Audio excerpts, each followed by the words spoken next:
nhom lấy cầm pong tại trên đồng na pi Utah tới Colorado trong đằngสกามភាពខ្ញុំមួយថ្ងៃនេះធ្វើអីខ្លះក៏ដូចជាមានទេសភាពនៅតាមដងផ្លូវមិនខ្លះតាមខ្ញុំទាំងអស់គ្នាបងប្អូនទាំងអស់គ្នាឡើយនេះគឺជាយប់ទី2គឺខ្ញុំធ្វើដំណើរចេញពីខាង Los Angeles ហ្នឹងគឺទៅខាង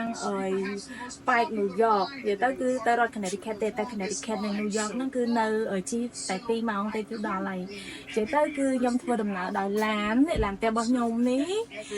ធ្វើដំណើរពី Los Angeles ទៅខាងប៉ែក New York និយាយទៅគឺជាដំណើរកំសាន្តរបៀបថាយើងឈប់នៅកន្លែងណាគេងកន្លែងណាឃើញកន្លែងណាស្អាតគឺយើងគេងនៅកន្លែងហ្នឹងអញ្ចឹងណាហើយនេះគឺជាអាហារពេលព្រឹករបស់ខ្ញុំគឺមានត្រីងៀតឪពុកក្មេកខ្ញុំយកមកពីស្រុកខ្មែរជាមួយនឹងបសជាមួយនឹងត្រីបន្ទាប់មកមានជ្រក់ឆៃថាវនិយាយទៅរបៀបថាញ៉ាំបសផ្លុំឡើងអញ្ចឹងដោយសារតែអាកាសធាតុរៀងត្រជាក់ដែរយើងញ៉ាំអីក្តៅទៅវាស្រួលខ្លួនបន្ទាប់មកក៏រៀបចំបោសសម្អាតដូចយើងនៅផ្ទះអញ្ចឹងរៀបចំបោសសម្អាតផ្ទះពេលដែលយើងញ៉ាំអីហើយ cleaning លាងចានលាងអីនិយាយទៅរវល់ដែរបងប្អូនទាំងអស់គ្នាដោយសារតែឡានផ្ទះដូចផ្ទះអញ្ចឹងណាយើងញ៉ាំហើយយើងត្រូវ clean យើងត្រូវថែជាងផ្ទះទៀតដោយសារតែរបស់របរនៅក្នុងហ្នឹងគឺគេអត់ដាក់របស់របររបៀបថាមាំឲ្យយើងទេគេធ្វើរៀងស្រាលដើម្បីយើងដឹកទៅណាបានអញ្ចឹងណាអញ្ចឹងគឺយើងត្រូវអាសា clean មែនតើញ៉ាំហើយគឺយើង clean ដោះរបៀបថារៀបចំធ្វើនេះធ្វើនោះរបៀបថាកប៉ិកទេនាំតែបានចេញ1ម៉ោង2ម៉ោងដែរដោយសារញ៉ាំលាងហើយរៀបចំដោះនេះដោះនោះហើយអញ្ចឹងណាឥឡូវនេះគឺចេញដំណើរទៅតាមផ្លូវហើយនិយាយទៅទេសភាពនៅរដ្ឋយូតាឥឡូវនេះគឺខ្ញុំនៅរដ្ឋយូតានៅឡើយទេទេសភាពនៅរដ្ឋយូតាស្អាតបងប្អូនទាំងអស់គ្នារបៀបថាមានភ្នំនិយាយទៅគឺខ្ញុំឆ្លងកាត់ចាប់ផ្ដើមតាំងពីចូលរដ្ឋយូតារហូតដល់ចិត្តចេញពីរដ្ឋយូតាវិញហើយទេសភាពនៅតាមដងផ្លូវគឺមានជាហូរហែរបៀបថាខ្ញុំថតរបៀបថាអត់អស់ទេបើនិយាយពីថ្មទូរស័ព្ទវិញគឺបញ្ចូលរហូតដោយសារទេសភាពហ្នឹងគឺត្រូវតែធ្វើឲ្យយើងមានអារម្មណ៍ថាចង់ទាញទូរស័ព្ទលើកឡើងដើម្បីថតតែម្ដងអញ្ចឹងណាហើយនេះវិញគឺជាទេសភាពរបៀបខៀវស្ងាត់អញ្ចឹងទៅការធ្វើដំណើរ road trip ហ្នឹងគឺខ្ញុំសប្បាយជាងគេគឺរបៀប enjoy ឲ្យមើលទេសភាពតាមដងផ្លូវហ្នឹងគឺសម្រាប់អ្នកដែលចូលចិត្តដែរអញ្ចឹងណាហើយឥឡូវនេះគឺខ្ញុំនៅក្នុងឡានរបៀបថា enjoy ស្ដាប់មើលរបៀបថា music ក៏ដូចជាមើលទេសភាពនៅតាមដងផ្លូវអញ្ចឹងទៅ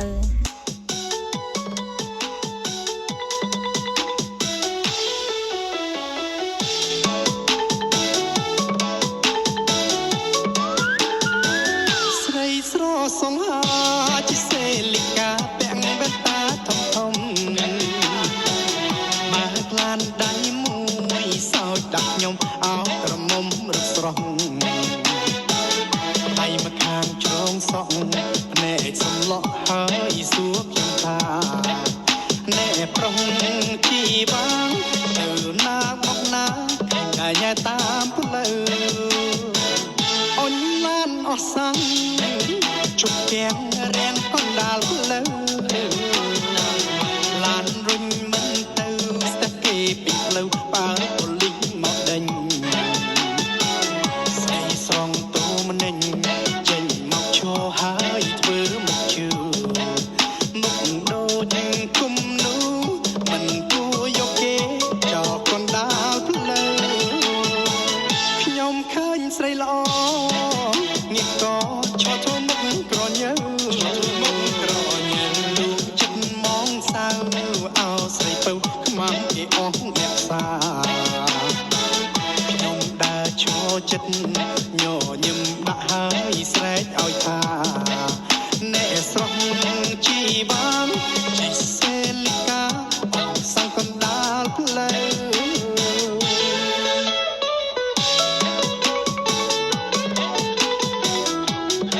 ឥឡូវនេះគឺខ្ញុំឈប់ញ៉ាំអាហារពេលថ្ងៃនិយាយទៅម្ហូបគឺខ្ញុំធ្វើដាក់នៅក្នុងទូទឹកកកហើយដល់ពេលញ៉ាំគឺគាត់តែក្តៅញ៉ាំនិយាយទៅដល់កន្លែងណាយើងឃ្លានឈប់ញ៉ាំកន្លែងហ្នឹងតែម្ដង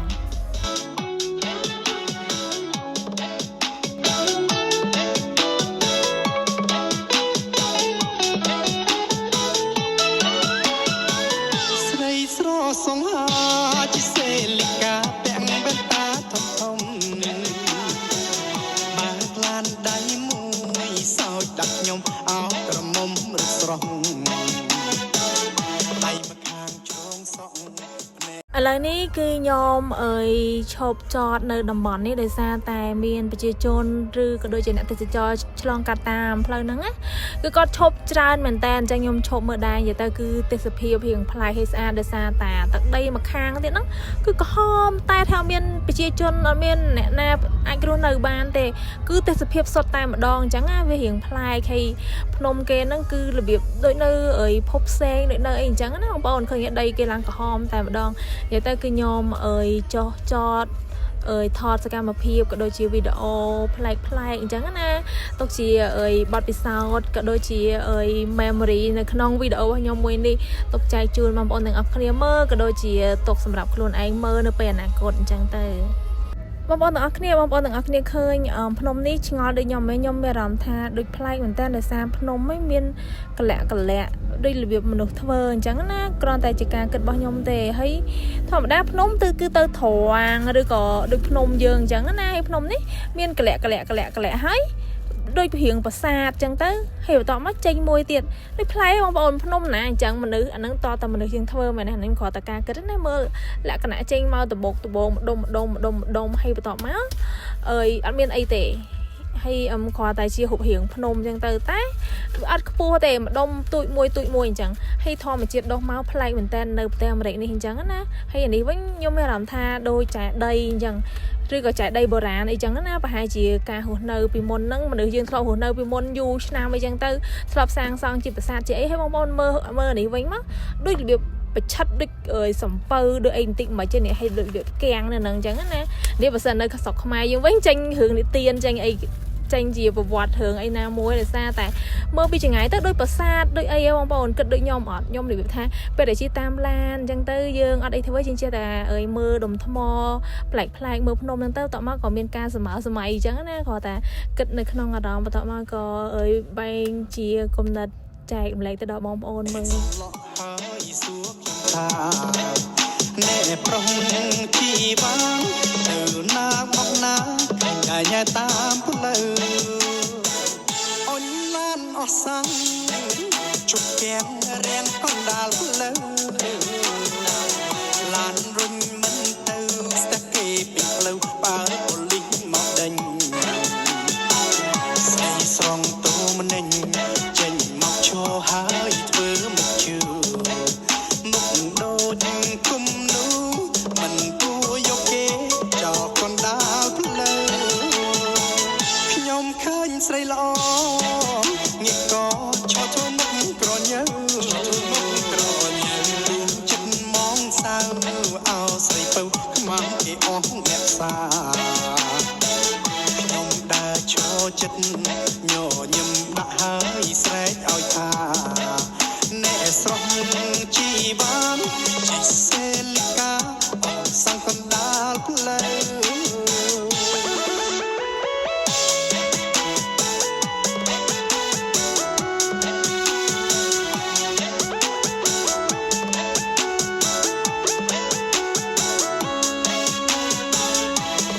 ដើរលេងលើនេះជួបសពជួបខោបងប្អូនអើយអ្នកនៅចិត្តខ្ញុំមែនតែម្ដងរបៀបថានេះគេហៅព្យុះដីសាច់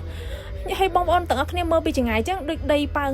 ឯមែនទេក៏តែនៅពេលដែលមើលចិត្តទៅគឺដីនឹងរបៀបថាគួចចូលគ្នាខ្លាំងបងប្អូនខ្លាំងមែនតែណាខ្ញុំរៀងភ័យដែរតែសំណាងអត់អីទេសុវត្ថិភាព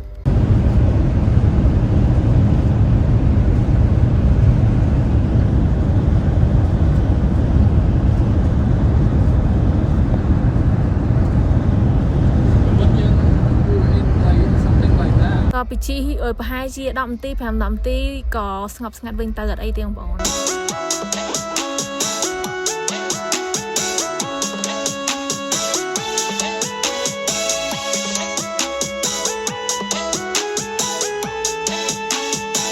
ខ្ញុំឃើញស្រីល្អងាកក៏ឈរធ្វើមុខក្រញើចិត្តមងសៅអោស្រីពៅខ្មាំងគេអស់អ្នកសា ចាឥឡូវនេះគឺខ្ញុំបានមកដល់រដ្ឋ Colorado ហើយមកផ្ទះសំណង់ថ្មីគេស្អាតៗធំៗណាស់បងប្អូនទាំងអស់គ្នានិយាយទៅតំបន់ដែលខ្ញុំគេងហ្នឹងគឺរបៀបថា